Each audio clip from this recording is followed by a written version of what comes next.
Kementerian Kelautan dan Perikanan sedang fokus pemberdayaan budidaya udang. Menteri Kelautan dan Perikanan Edi Prabowo menyebut walaupun masih berada di tengah masa pandemi, Indonesia mampu merebut status negara penghasil udang terbesar di dunia.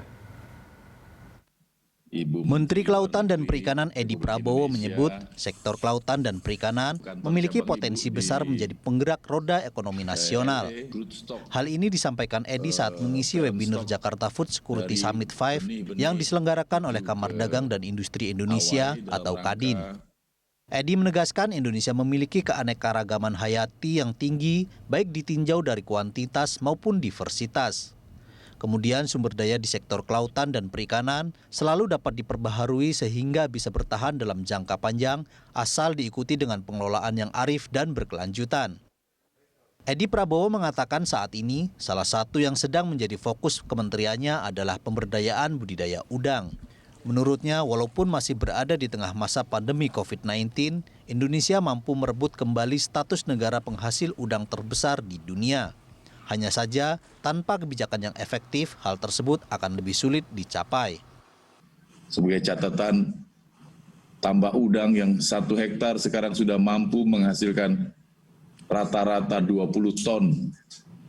Bahkan kemarin kami di Muara Gembong 2 hari yang lalu, hari Selasa pagi, sudah ada kelompok masyarakat yang menghasilkan sekali panen 40 ton. Ini masyarakat, bukan perusahaan. Sementara itu, Wakil Ketua Kadin Bidang Kelautan dan Perikanan Yuki Prayanto mengatakan, dalam sektor perikanan dan kelautan, peraturan perizinan yang diatur dalam Omnibus Law dapat membantu nelayan dan perusahaan dalam membudidayakan produk kelautan dan perikanan.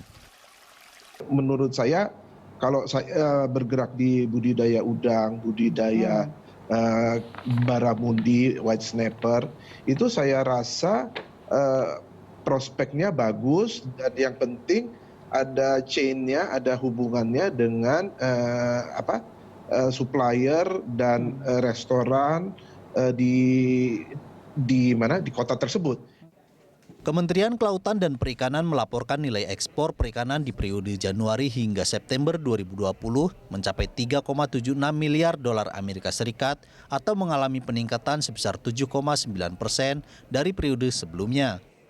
Sementara itu nilai impor produk perikanan tahun ini mengalami penurunan sebanyak 6,66% di angka 330 juta dolar Amerika Serikat. Cinta Zanidia, Berita 1, Jakarta.